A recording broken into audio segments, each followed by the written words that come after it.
We know it's late, but we want you to stay up with us for an important story. I had a powerful conversation with former Carolina Panthers Steve Smith, and he's putting CMS in the hot seat.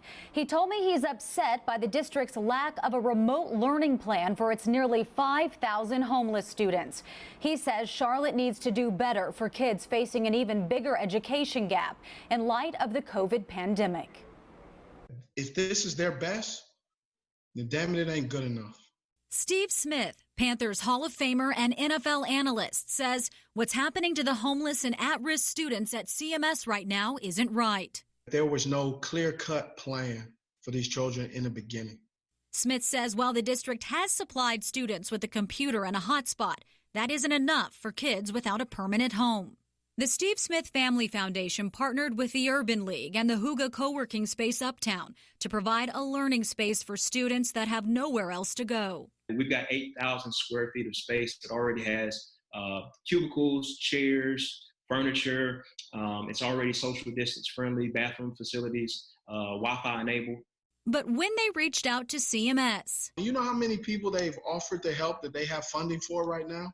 35. We have the highest homeless student population in the state. I spoke to Sonia Jenkins, the CMS specialist for homeless students, by phone. Jenkins oversees the district's McKinney-Vento program. That's the federal legislation providing the primary funding related to the education of children experiencing homelessness. Before COVID, the district planned to use the money for transportation, as well as before and after school programs. That dollar amount was what we allotted for, which covers our students. Yet now with remote learning, it's not enough because of the cost. Jenkins says the cost per child jumps from an average of $60 to $145 per student. What concerns you about all the other kids besides the 35 that can be funded? We talk about racial inequity. We talk about, class inequity. I mean, these kids can fall behind in a way that is monumental.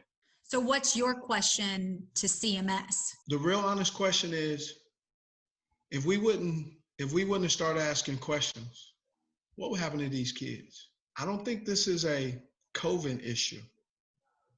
I think this has been an issue for a very long time. I think just the right people now are asking the right questions. And I'm not okay with the answers that I'm getting. You say you got 5,000, but all you have is 35 on the problem. Now, I know I went to public school too, but 5,000 and all you got is 35, that's not good enough.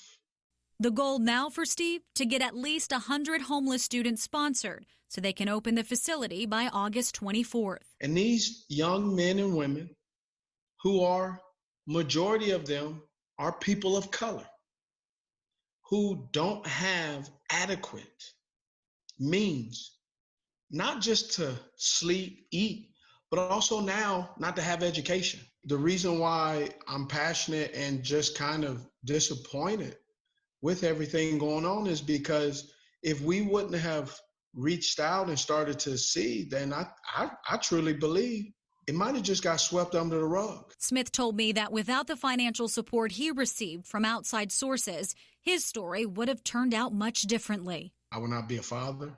I would not be in Charlotte. To be honest, I think I would be in prison. A future he doesn't want any other child to face. These kids now wake up every day going, am I important? And the answer that I believe CMS is giving them is no, they aren't. The Steve Smith Family Foundation is hoping private donations will help fill the gaps now. Again, they need at least 100 students funded to open on August 24th. That's their goal. So for more information, if you would like to help, head to our website, WCNC.com. I should add, since our interview, CMS reached out to the foundation asking for a meeting tomorrow morning. Of course, we'll keep you posted on that. But very passionate there. I appreciate Steve reaching out to me, as well as his executive director, Gerard Littlejohn, that I spoke to in that interview, Fred. And it's just a powerful example of how this pandemic is affecting the least of these in our community, trickling down from healthcare now to education with our students starting school. I'm sure that CMS, I hope CMS will come to some kind of agreement or partnership with Steve and other people in our community step up, because we definitely need to do better. Yeah, and people watching can help too as well. Again, all that information will be on our website.